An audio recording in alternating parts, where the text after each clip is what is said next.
Հանրապետության ներքաղաքական են գործընթացները չեն եղել, որը որ նաև դուք եք գեներացրել եւ իրականությունը տենց պետք է զմռսված մնար, իրականությունը շատ արագ է այսօր զարգանում եւ կառավարությունը այդ իրականության հետ հաշվի նստելու պարտավորություն ունի նախ եւ առաջ։ Հիմա եթե տենց ենք վերցնում, իսկ ընդդիմությունը ինչ է խոսք տվել եւ ինչ է իր խոստումներից կատարել։ Ուզում եմ մի հատ գակ օրինակ բերեք, ասեք մենք օրինակ մեր նախընտրական ծրագրի ժամանակ, օրինակ պարոն Օհանյանը ասում էր, եթե մենք այն ժամանակ ընդդիմություն լինեինք, մենք SS քայլերը կձեռնարկեինք, երբ որ խոսքը գնում էր պատերազմի ժամանակվա ազգային ժողովի մասին։ Օրինակներ եք բերում, կարող եք բացել նայել, բայց որևիցե բան դրանից տեղի չի ունենում։ Դուք դուրս եկաք փողոց, ասացիք մենք մեր օրակարգով կվերադառնանք, այնուամենայնիվ մենք այդ օրակարգը չենք տեսնում։ Եկեք ժողովրդական լեզվով ասած, ծուռը նստենք, դուզը խոսենք։ Ո՞րն է ձեր օրակարգը, ինչի եք եկել։ Ինչի եք եկել։ Չեմ հասկանում, անկեղծ չեմ հասկանում, կգնաք ձեր ընտրողներին կպատասխանենք, ես չեմ մտնում այդ դաշտի մեջ, որտեղ ձեր ընտրողները, մեր ընտրողները բավականին տարբերվում են։ Եվ անդրադառնալով մեր գործընկերների ելույթներին, սկսեմ Արծվիկ Մինասյանի ասածից, որը նույնպես ասում է հրաժարական տվեք։ Պարոն Մինասյան, հարգելի գործընկերներ, այդքան օրհասական է վիճակը, հրաժարական է պետք, նոր բան կա ասելու, դուք բոլորով հրաժարական տվեք եւ նոր ընտրություններ տեղի կունենա, բախի չեք հրաժարական տալիս։ Չեք կարողանում իրար մեջ պայմանավորվել, բախի հրաժարական չեք տալիս։ Օրակարգը չկա, ասելիքը դուք ձեր ասելիքը չեք արել։ Այն մեզ սպանելուց բռնած, ինչ ասես խոս տվեցիք մարդկանց, դավաճան ասեցիք, ինչ ասես ասեցիք, ինչ արեցիք դուք ձեր ասածից, որպես ընդդիմություն։ Ընդդիմությունը իշխանության մի մասն է, ինչ եք արել։ Տիկին Գալստյան, պարոն Նազարյան, պարոն Օհանյան, հա, պարոն Դանիելյան, ինչ եք արել։ Ձեր խոստվածից։ Դուք մենք ինչը չենք արել, դուք մեզ մեղադրեցիք։ Հիմա ես ձեզ եմ այդ հարցը ուղղում։ Լավ, ինչևից է։ Տիկին Կյուրեղանը, ես շատ եմ սիրում, որ Տիկին Կյուրեղանը ելույթ է ունենում, որտեղ իր ելույթները միշտ համեմված են մի անիմաստ բանով։ Հիմնականում ասում է վերջում եւ գնում է, որ հանկարծակի իրեն չպատասխանեն, բայց ես այնուամենայնիվ զարմացած եմ, որ Տիկին Կյուրեղանը հարց է տալիս առողջապահության նախարարին, ասում է, բայց եթե բժիշկը պրինտեր չունի կամ համակարգչով չի կարող օգտվել, ուրեմն այդ բժիշկը պետք է բժշկությամբ չզբաղվի, եթե 2024 թվականին ինքը չի կարողանում համակարգչից օգտվել։ Դա լուրջ խնդրեմ է, ուրեմն ինքը բժիշկ չի, եթե 2024 թվականին տես բան կա։ Կամ ասում է,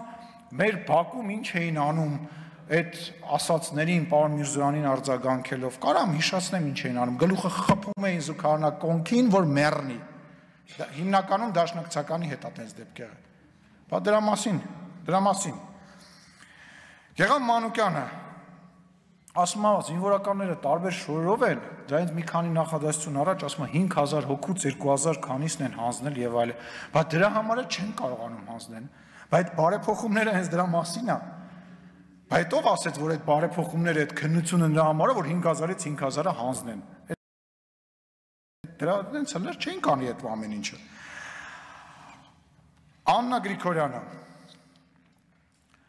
ասում է հապկին է պաշտպանում, բայց հապկի այդ պաշտպանելու ժամանակ, բայց այդ որ մեղադրում եք, ասում եք մտել է այսինչ տեղը, բա հապկին խի չեք ասում, որ դա հապկի տարածքն է։ Ասում եք, դուք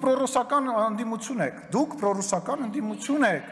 Ես կարամ ուրիշ բան ձեզնից մեջ բերել, երբ որ մեջ եք բերում իմ կամ պարոն Հովհաննիսյանի կողմից բռնությանը մոտ ինչ-որ բաներ, բա գնացել եք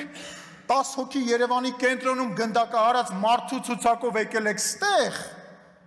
դաշնակցականին ծեծով սպանած մարդու ցուցակով եկել եք ստեղ, ինձ կամ որևիցե մեկին մի կամ երկու ասած անզգուշ խոսքի համար մեղադրում եք, բարոյականությունից եք խոսում, 2 տարվա մեջ 3 քաղաքական ուժ եք փոխել, 2 տարվա մեջ 3 քաղաքական ուժ ես փոխել, նենց որ ով խոսա, դուք ձև արեք, որ չեք լսում։ Արծվիկ Մինասյանը ասում է, տարածքն էլ հանձնել, բան, ով է խոսում, դա մեռա, որտե գնում եմ, որտե կամերա եմ տնում, գնում մոտիկամ, ասում Ժողովուրդ ջան, տենց բան չկա, ասում չի կարելի, օրենքը արգելում է, բացատրում եմ, ասում եմ, էլի գալիս են իրանց նարատիվը, փորձում են, տարածքներ հանձնելու, ոչ մեկ չի կարա Հայաստանի Հանրապետության 29743 քառակուսի կիլոմետրից տարածք հանձնի, ոչ մեկ դա չի քննարկվում։ Այդ հապկին, որ պաշտպանում եք կամ Ռուսաստանի հետ հարաբերություններից եք խոսում, տեսել եք ինչ է ասում։ Մեկը վեր կացեք, խնդրում եմ հայեք, վեր կացեք, ասեք, ասում է Ռուսաստանի ներկայացուցիչը ասում է կոչ ենք անում Բաքվին եւ Երևանին այդ ագրեսիվ ռետորաբանությունը նվազեցնել։ Դուք սաղորը մեզ մեղադրում եք հակառակի մեջ, վերակենում մեր ու Բաքվի միջև հավասարության նշան է դնում։ Բա վեր կացեք, դա իշխանության հարց չի։ Վեր կացեք, ասեք, «Էս ինչ ես ասում»։ Վեր կացեք, ասեք, ինչ եք ասում։ Տենց բան կա,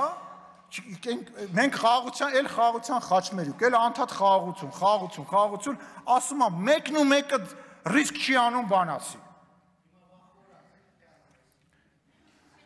Հիմա մի հատ ուրիշ հարց ունեմ, կամ այդ ՀԿ-ի 4.5 մարդը, որ չի գալիս այս 54% հավաքացման խմբակը ու ստից է խոսում, ով ստից խոսա,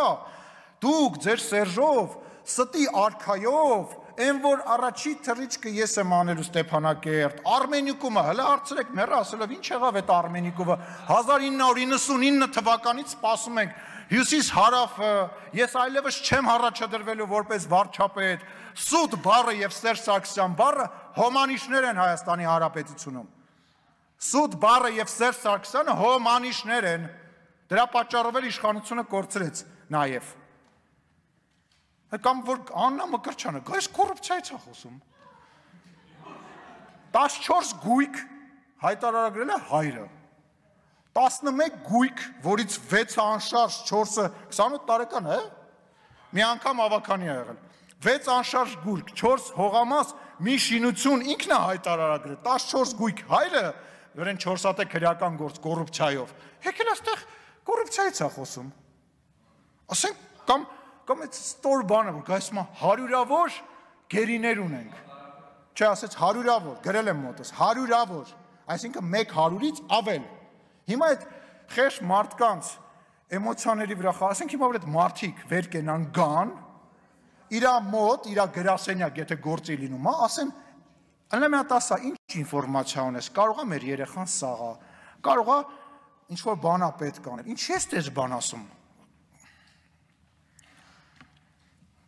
Ինչևից է, չեմ ուզում շարունակեմ, ամեն ինչ է պարզա երեսպաշտությունը ու իրանց ինչ կամ այդ բանը, Տիգրան Աբրահամյանին շատ դրական են վերաբերում, ինքը պարկեշտ տղա է, բայց գալիս ասում է տապալվել եք, ոտից գլուխ տապալված հազիվ են, որ բանով եկել 4.5 հոգով նստել եք, սկի իրար հետ նորմալ չեք խոսում, ձև եք անում, որ իրար չեք ճանաչում, հիմա բերանց չբացեմ, ամեն ինչ չպատմեմ։ Վերջում ուզում եմ վարչապետի ելույթի հետ կապված մի փոքր անդրադարձ անել, այստեղ բաներ ասվեցին, որոնք շրջադարձային են, ելույթը մեծ էր, բովանդակալից էր և վստահ եմ, որ քաղաքականությունը և մեր հասարակությունը այն